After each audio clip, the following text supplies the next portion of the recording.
Bonne nouvelle pour la rentrée académique 2022-2023, l'École supérieure d'administration, d'économie, de journalisme et des métiers de l'audiovisuel ESAE vous ouvre les portes de ses différents sites. À Gbedjourmende, à Bomé-Calavi, à Kpakpa et même à Parakou, l'université ESAE vous offre des bons d'études et des demi-bourses dans toutes ses filières en licence 1, 2 et 3. Et pour les 100 premières inscriptions en master 1 et 2, bénéficiez des demi-bourses. Nouveau bachelier, vous avez au moins la mention assez bien, inscrivez-vous vite à ESAE et bénéficiez d'un bon de 50 000 francs CFA. Étudiants, étudiantes et nouveaux bacheliers, payez 200 000 francs CFA en sciences de gestion, sciences économiques, sciences juridiques et en administration des affaires en licence 1, 2 et 3 et 500 000 francs CFA en master 1 et 2, 250 000 francs CFA en administration générale, administration des finances, journalisme et métiers de l'audiovisuel en licence 1, 2 et 3 et 600 000 francs CFA en master 1 et 2. Alors, inscrivez-vous vite et profitez des offres exceptionnelles mais également d'un enseignement de qualité à l'université d'excellence ESAE. Infoline 90 93 65 21 ou le 98 98 14 00. ESAE, l'excellence a un nom. Bonjour à toutes et à tous. Le Bénin accueille depuis la matinée d'hier lundi 8 mai 2023 l'atelier régional de licence des clubs de la CAF 2023, une initiative de la Confédération africaine de football qui réunit une dizaine de pays de la sous-région à Cotonou. Objectif, former les managers des fédérations à l'usage de la plateforme d'octroi de licence au club de la CAF. À l'ouverture des travaux, le président de la Fédération béninoise de football a affiché sa satisfaction d'accueillir à Cotonou les différentes délégations. Cet atelier régional de licence des clubs de la CAF réunit 12 pays au total. Il s'agit du Cameroun, du Gabon, du Congo, de la Guinée équatoriale, du Burundi, de la Centrafrique, de la République démocratique du Congo, des Comores, du Togo, de la Côte d'Ivoire, du Tchad et du Bénin, pays hôtes.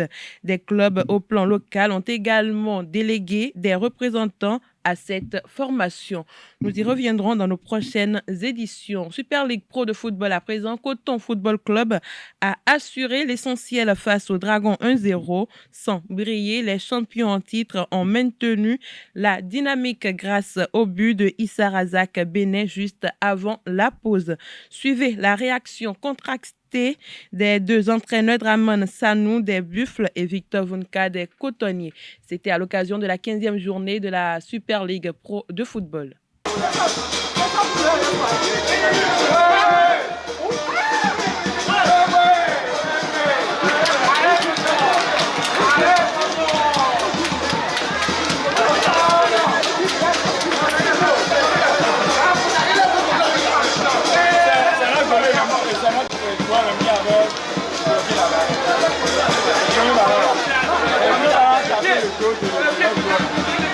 C'est un match comme d'habitude difficile. C'est pas parce qu'ils sont derniers que ça sera pour nous un match tranquille. Comme d'habitude, toutes les équipes veulent nous battre. Bon, en plus, on nous a amenés dans un traquenard. C'est pas... Il y a plein de terrains qui ont été construits, mais on nous fait jouer à la campagne. Mais bon, ça c'est pas grave, on a quand même gagné. Et puis mes gars ont bien répondu parce que bon, c'était pas évident. Je pense que Dragon avait envie de faire sauter les premiers. On le savait avant le match, donc on a tout fait pour essayer de rapporter ces 3 points. Je pense que bon, il y a eu des situations. Je pense qu'en deuxième mi-temps, on aurait pu tuer le match. On est resté sous la menace du 1-0. Mais bon, comme on est assez solide quand même, on a su conserver ce résultat. Mais bon, il faut savoir quand même que bon, je vous dis, c'est un champ de patates ici, hein, donc le ballon, tu ne sais pas comment il va rebondir, si tu vas avoir le rebond pour toi ou pour l'adversaire, tu as du mal à poser le jeu, donc c'est pas évident. C'est valable peut-être pour les deux équipes, mais ce qu'il y a surtout, c'est que ça nous a désavantagés, surtout nous. Hein. Donc bon, je ne vais pas me plaindre de ce que mes joueurs ont fait. Le plus important, c'était de venir, d'enchaîner et de gagner. C'est ce qu'on a fait. Moi, je n'aime pas parler des arbitres, mais ce soir, le but que nous encaissons, ça est la main. Quand tout le monde est tombé, il pousse le ballon et la main, il marque, l'arbitre accorde. Tu vois, c'est pas joli à voir. Ça décourage. Hein? Jouons un championnat où tout le monde joue avec ses moyens. On ne peut pas se déplacer, venir aider un club pour qu'il remporte son match quand même. Non, bon, je pense que les prochains matchs seront meilleurs.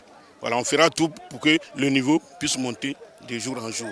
Je pense qu'avec le taux, ça sera un très grand match. Mais nous, on ne va pas perdre ce match.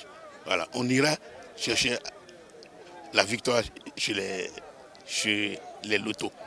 Dans le même registre, en déplacement au stade René Pleven de Cotonou, Azoua contraint l'AS Cotonou au nul sur le score de 0 but partout. Le débriefing des deux entraîneurs avec notre reporter. Déçu par rapport à ce que nous avons produit, mais il faut reconnaître qu'en face, il y avait une très belle équipe aussi qui jouait, qui en voulait. Ben, certaines fois, bon, les décisions arbitrales n'ont pas été ce qu'on a voulu, mais c'est le sport, il faut accepter les décisions telles qu'elles sont. Vous avez vu le but qu'on marque et que l'arbitre refuse. Bon, il est le seul maître. Nous, on a cru qu'il n'y avait pas hors-jeu puisque la balle est venue, c'est une passe de l'adversaire pour son gardien. Donc pour nous, on a estimé qu'il n'y avait pas hors-jeu qu'on a marqué, mais lui, il a trouvé autrement. Bon, c'est le football, on ne peut que se plier aux décisions arbitrales. Nous nous sommes créés plusieurs occasions, mais nous n'avons pas été précis devant les buts. Sinon, on aurait pris le gain de la partie. La prochaine journée, c'est de continuer par jouer tel que nous jouons maintenant.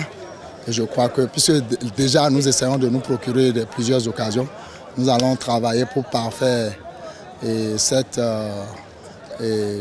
incapacité de marquer devant les buts. Nous allons travailler, corriger les défauts et être précis les fois à venir. Une grosse déception parce que c'est un match que nous avons très bien préparé. Malheureusement, nous avons eu également les opportunités, on n'a pas pu les concrétiser. Nous allons essayer de retourner au travail et continuer à travailler devant les buts parce que c'est le seul qui manque pour le moment à notre sauce. On a manqué de beaucoup de concentration devant en attaque. On a eu à jeter quelques ballons, ce n'est pas bien pour nous parce que nous avons travaillé cela à l'entraînement et cette concentration a manqué ce soir.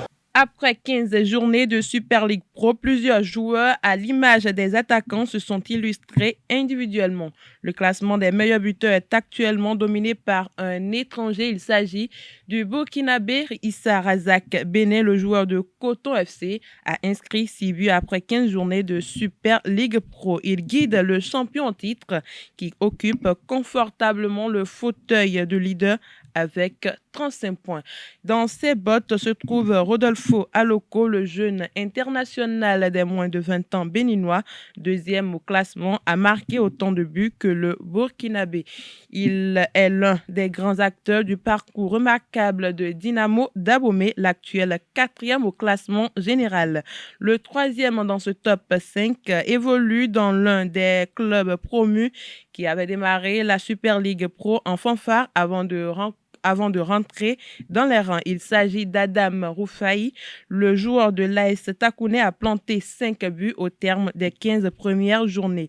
Il détient le même total de buts que l'attaquant des Dragons de l'OME, Kochoni Christian. Le vétéran avant-centre n'empêche pourtant pas les oranges et noirs de sombrer, occupant la dernière loge du classement. La dernière place du top 5 revient à Fadil Traoré pour sa première saison en Super League Pro avec Banigansé FC.